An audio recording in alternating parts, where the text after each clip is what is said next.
sisters and brothers, to Bible say with everyone, and somebody Bible say with me, Bible say with you, Bible say with they, Bible say with you. Everybody understanding this day. ప్రభు యొక్క విషయాన్ని మనం ఈరోజు గమనిద్దాం. The birth of Jesus. I speaking about the birth of Jesus. Yesu ప్రభు పుట్టకను గురించి మాట్లాడుతున్నాను. December నెల అంటేనే ప్రతి ఒక్కరికి ఆనందం, సంతోషం. డిసెంబర్ విషయంలో ప్రతి ఒక్కరు ఈ ప్రపంచమే ఆనందభరితులై ఉన్నారు.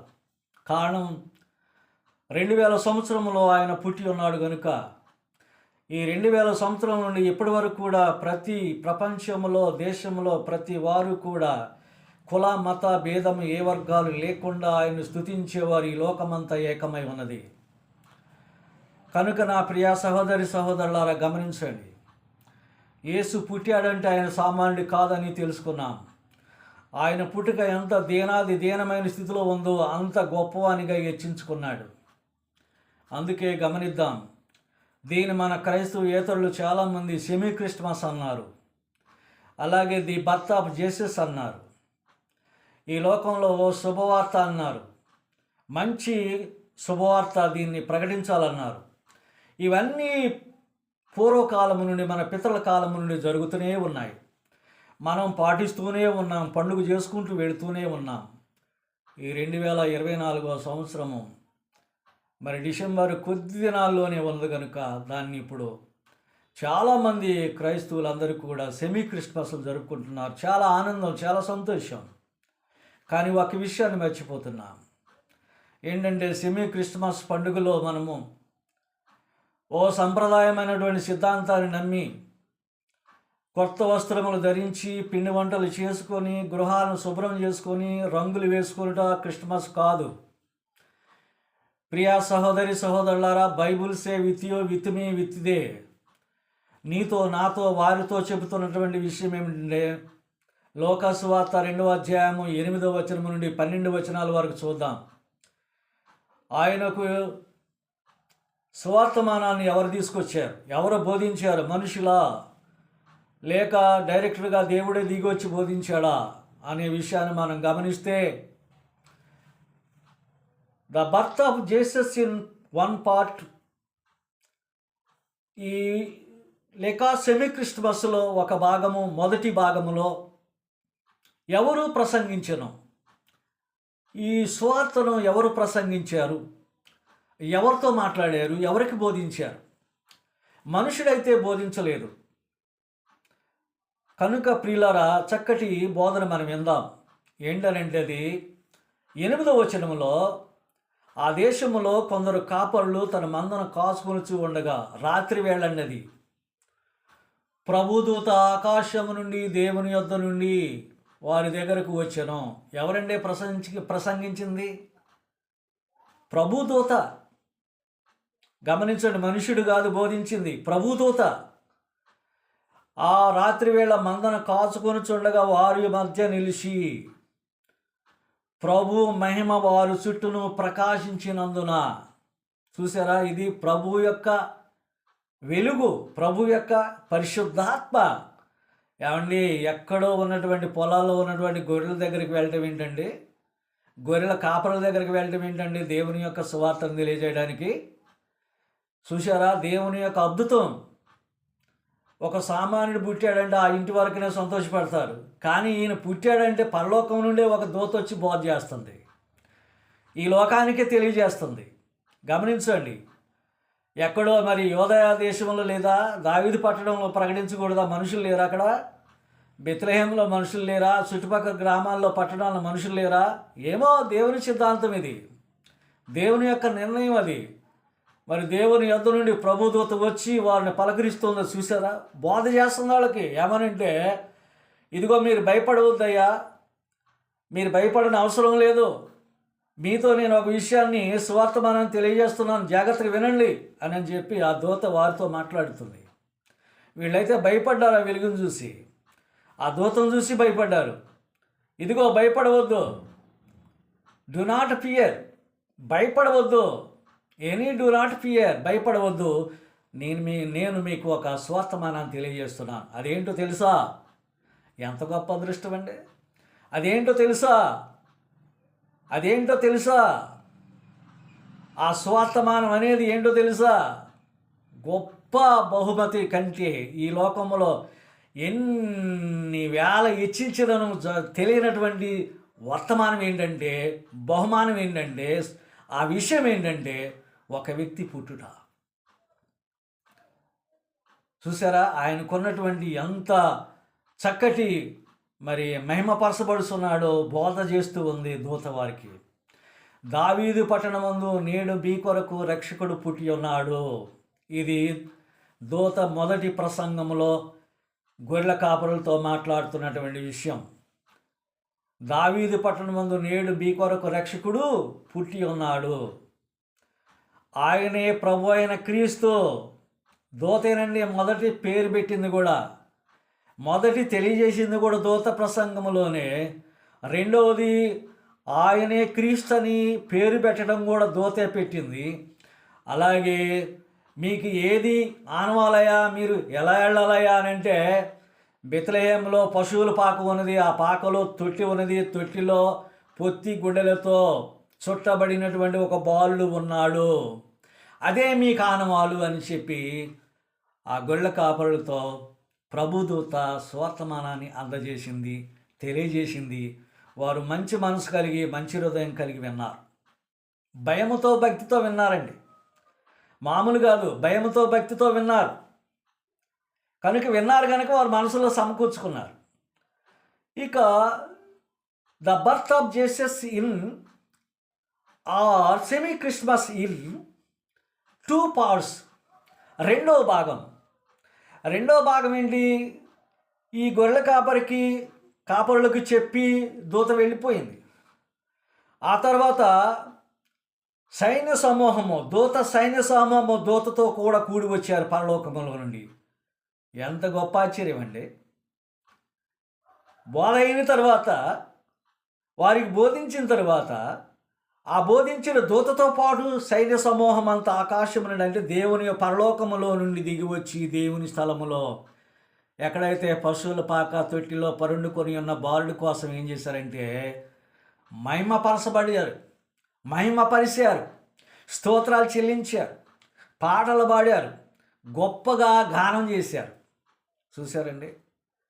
మనమైతే సంతోషిస్తాం చూసి, కానీ పరలోకముల నుండి వచ్చిన దూతలండి, సైన్య సమూహం అంటే ఒకళ్ళ ఇద్దరండి, వేలల్లా. ఎంత అదృష్టం అండి ఇది! వేలల్లా ఆయన స్తుతించారు, వేలల్లా ఆయన మహింపరిచారు, వేలల్లా ఆయన పాడారు వాళ్ళంతా. అన్ని దూతలు సైన్య సమూహం అంటే 5,000, 6,000, 10,000 లోపండి. వారందరూ కూడా ఏక కంఠంతో ప్రార్థన చేస్తుంటే ఎలా ఉంటుందండి ఆ ప్రదేశం, ఆ క్రీస్తు ఉన్నటువంటి ప్రదేశం, ఆ బాలుడు ఉన్నటువంటి ప్రదేశం, ఆ పశువుల పాక, ఆ తొట్టి, ఆ ఉన్నటువంటి చుట్టుపక్కల వారు ఎంత ఆనందపడి ఉంటారో. ఒకళ్ళు కాదు, ఇద్దరు కాదు, 5-6 వేల మంది దూతలు ఆయన్ని స్తుతిస్తూ స్తోత్రాలు చేస్తూ పాటలు పాడుతుండగా ఎంత ఆనందమో, ఎంత ఆనందభరితమైనదో ఇది చెప్పరానటువంటి విషయం అండి. అది గొప్ప కార్యం, అది గొప్ప కార్యం స్తుతించడం అంటే. మళ్ళీ ఇక్కడ వాళ్ళు ఏమన్నా భూమి మీద ఉన్న వాళ్ళ పరలోకము నుండి వచ్చిన ఆ బాలుని స్తుతిస్తూ ఉంటే ఎంత ఆనందమో. అందుకని క్రీస్తు ఆ బాలుడు ఎంత ఆనందభరితుడై ఉండి, మరియమ్మ, యేసోబు ఎంత ఆనందమైనటువంటి వారు ఉంటారు. ఇంకొక విషయం ఏంటో ప్రియులా తెలుసా? సర్వోన్నతమైన స్థలములలో భూమి మీద ఉన్న మనుషులందరికీ సమాధానము కలుగునుగాక. స్తుతించుటలోనే, పాటల్లోనూ, మహింపరచుటలో కూడా భూమి మీద ఉన్న మనుషులందరికీ ఆయనకి ఇష్టలై ఉండాలండి. ఎవరైతే క్రీస్తుకు ఇష్టలై ఉన్నారో, ఎవరైతే దేవునికి ఇష్టలై ఉన్నారో, ఎవరైతే దేవునికి ఇష్టలుగా పాడారో, మహింపరిచారో, స్తోత్రాలు చెల్లించారో వారందరికట సమాధానము కలుగునుగాక భూమి మీద ఉన్న మనుషులండి. అలా స్తుతిద్దామా? అలా సమాధానం పొందగలుగుతామా?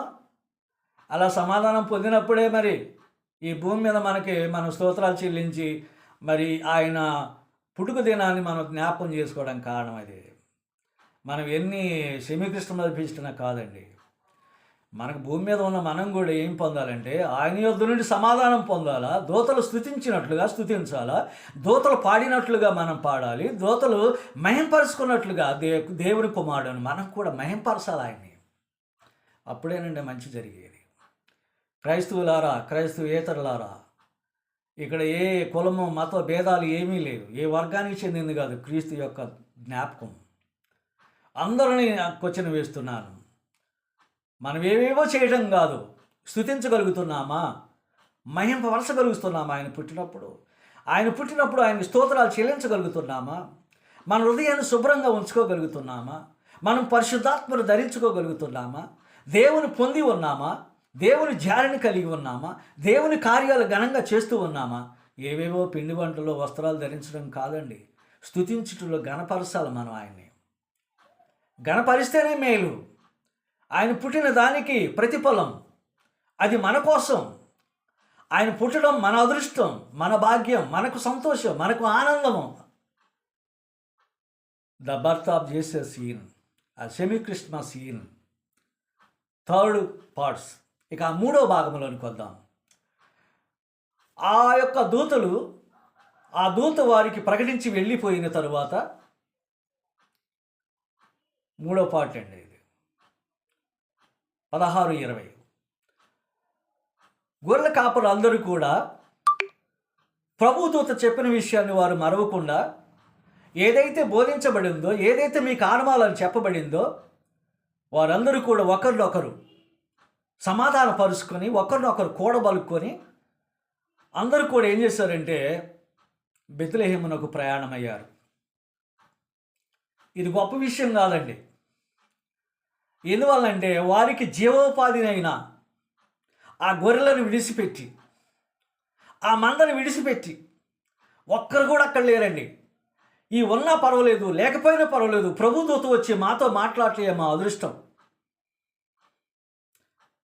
మాకు కల్పించటమే మాకు అదృష్టం, ఈ వార్త మాకు తెలియజేయటమే మాకు అదృష్టం, ఇది సంతోషకరమైంది, మాకు ఇవేమి అక్కర్లేదు అని చెప్పి ఆ పొలముల గొర్రెల మందలను విడిచిపెట్టి వీరందరూ ప్రయాణమయ్యారండి బెత్లెహేమునకు. కాలు నడకన వెళ్ళిపోయారు. ఆ రాత్రి వెళ్ళి ఆ పశువుల తొట్టిలో పరుండుకొనేటటువంటి బాలును చూసి ఆనందభరితులయ్యారు. ఇక వారికి అవధులు లేవు, వారికి పట్టరాని సంతోషం. ఏమండి, జీవనోపాధి అయినటువంటి ఆ గొర్రెలను వదిలిపెట్టారా? వారు దాని లాభం వదులుకున్నారా? వాటిని మర్చిపోయారా? చూడండి ఎంత అదృష్టమో. క్రీస్తు పుట్టినప్పుడు ఎంత ఆనందం పొందారు వాళ్ళు. వాళ్ళకి అవి లెక్క చేయలేదు అసలు. వాళ్ళకి గొర్రెలు గుర్తులేవు అంతే. ప్రభుదూత చెప్పింది కనుక ప్రభుదూత మాటే విన్నారు వీళ్ళు. మనం వినగలుగుతామా ఆ మాట? బాబు నువ్వు చేసే పని వదిలిపెట్టి రారా అంటే రాగలుగుతామా? దేవుని కోసం అయ్యా, దేవుని కుమారుడు కోసం చూద్దాం రండి అంటే, అయ్యా నాకు పని ఉంది అని ఏదేదో మనం చెప్తాం. వీళ్ళైతే తన గొర్రెలను వదిలిపెట్టి అక్కడ బెత్లెహేమునకు ప్రయాణం వెళ్ళి ఆ యొక్క పశువుల పాకలో పరుండుకొని ఉన్న ఆ పొత్తి గొడ్డలతో చుట్టబడి ఉన్న బాలును చూసి ఆనందపడి మ్రొక్కి ఆయనను పూజించి, ఆయన్ని స్తుతించి, మహింపరిచి, యేసోపును పలకరించి, మరియమ్మను పలకరించి, బాబు యొక్క విషయం మాకు ఇలా జరిగింది, మాకు ఇలా దేవుడు ప్రత్యక్షపరిచాడు, అందుకనే మేము వచ్చాము ఈ స్వార్థమానాన్ని తీసుకుని మీ వద్దకు. బాబు జాగ్రత్తని బోధించి యేసోపుకు మరియమ్మకు చెప్పి, యేసోపు మరియమ్మ చెప్పినటువంటి విషయాలన్నిటిని వారు గ్రహించి ఆయనను స్తుతించి మహింపరిచి తిరిగి ప్రయాణమయ్యి, వారు ఎలా ప్రయాణమయ్యారో తెలుసండి. యేసోపు చెప్పినటువంటి విషయం, మరియమ్మ చెప్పినటువంటి విషయాలు తన మనసులో దాచుకొని, భద్రంగా దాచుకొని, భయం కలిగి, భక్తి కలిగి వెళుతున్న మార్గంలో ఉన్న గ్రామాలన్నిటికీ, ప్రజలందరికీ కూడా సువార్తను బోధించారు. ఏమనంటే, మేము కన్న వాటిని, విన్న వాటిని, ప్రభువుని మేము చూసాం, ఆయన ఎంతో చక్కగా ఉన్నాడు, ఎంతో అందంగా ఉన్నాడు, ఇది పట్టరానటువంటి సంతోషం మాకని చెప్పి వారు కూడా సువార్తను బోధించారండి. సువార్తను బోధించారు. ఇక the birth of Jesus and semi Christmas in fourth parts 4వ భాగంలో మత్తయి సువార్త 2వ అధ్యాయము 10-11 వచనాలు మనం గమనిద్దాం. ఈ జ్ఞానులు అంటే మీ అందరికీ తెలిసింది, తెలివి కలిగిన వాడు జరగబోయే విషయాలను భవిష్యత్తు కాలంలో ఏమి సంభవించునో ఏమి సంభవించకూడదు అని తెలియజేసేవారు జ్ఞానులు. మంచివారు కూడా, కృప కలిగిన వారు కూడా, దేవుని యందు భయం కలిగిన వారు కూడా జ్ఞానులంటే. ఈ జ్ఞానులకి చక్కటి ఒక సింబల్ గుర్తు ఏంటనంటే నక్షత్రము వారికి కనపడి, నేను వెళుతున్నాను, బెత్లెహేమునకు వెళుతున్నాను, క్రీస్తు యొద్దకు, మీరు నన్ను వెంబడించి రండి. నేను ఎక్కడికైతే వెళతానో అక్కడ బెత్లెహేములో నేను ఎక్కడైతే ఆగుతానో అదే పశువుల పాక, అక్కడే పొత్తి గుడ్డలతో చుట్టబడిన బాలుడు యేసు అని అంటే, ఆ యొక్క నక్షత్రం యొక్క దృశ్యాన్ని చూసి వీరు జ్ఞానులు ప్రయాణమయ్యి ఆ పశువుల పాకలోనికి వెళ్ళారు. ఇది చాలా గొప్ప ఆశ్చర్యం. చూడటానికి ఎంత సహకారం ఉన్నప్పటికీ కూడా వదిలిపెట్టి వెళ్ళే విధానం, వారి కుటుంబాలను వదిలిపెట్టారు, వారి బిడ్డలను వదిలిపెట్టారు, ప్రయాణమయ్యారు. ఇక్కడ ఇది గొప్ప విశేషమేనండి. ఆయన ఎవరో పుడితే మాకెందుకు అనుకోలే, అవి ఎక్కడో బెత్లెహేములో పుడితే మాకెందుకు, ఆయన మేము చూడాల్సిన పని ఏమిటి అని జ్ఞానులు మాట్లాడలేదు. దేవుని మాట విన్నారు, దేవుని దూత మాట విన్నారు. ఆ నక్షత్రం సూచికగా దేవుడు పంపించాడు. వాళ్ళకి వెళ్ళారు, ఆ పశువుల ఇంటిలోనికి వెళ్ళారు, సాగిలపడి మ్రొక్కారు, బాలుని చూశారు, మరియమ్మను చూశారు, యేసోబును చూశారు, చాలా ఆనందభరితులయ్యారు, చాలా సంతోషించారు. ఇది మాకు గొప్ప భాగ్యం అని ఎంచుకున్నారు. వారి మనసులతో సంతోషంతో నిండింది, వారి మనసంతా, వారి హృదయం అంతా. ఆ ఆనందానికి వారు ఏం చేశారంటే, వారు ఒట్టి చేతులతో రాకుండా ప్రభు యొక్క ఆ ఇంటిలోకి వెళ్ళినప్పుడు వారు పెట్టెల్లో నుండి కొంత బంగారాన్ని తీశారు, సాంబ్రాణిని తీశారు, తర్వాత భోగాలను అర్పించారు.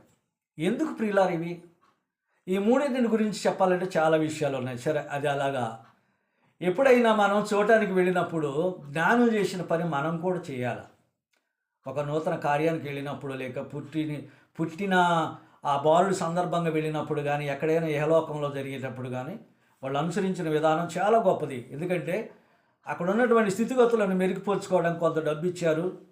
తర్వాత ఆయన్ని స్తుతించి, ఆయన ఒక సాదృశ్యంగా, ఆ సాంబ్రాణి సాదృశ్యంగాను, అలాగే బోళము వీటిని స్తుతించి వారు సమర్పించి ఉన్నారు.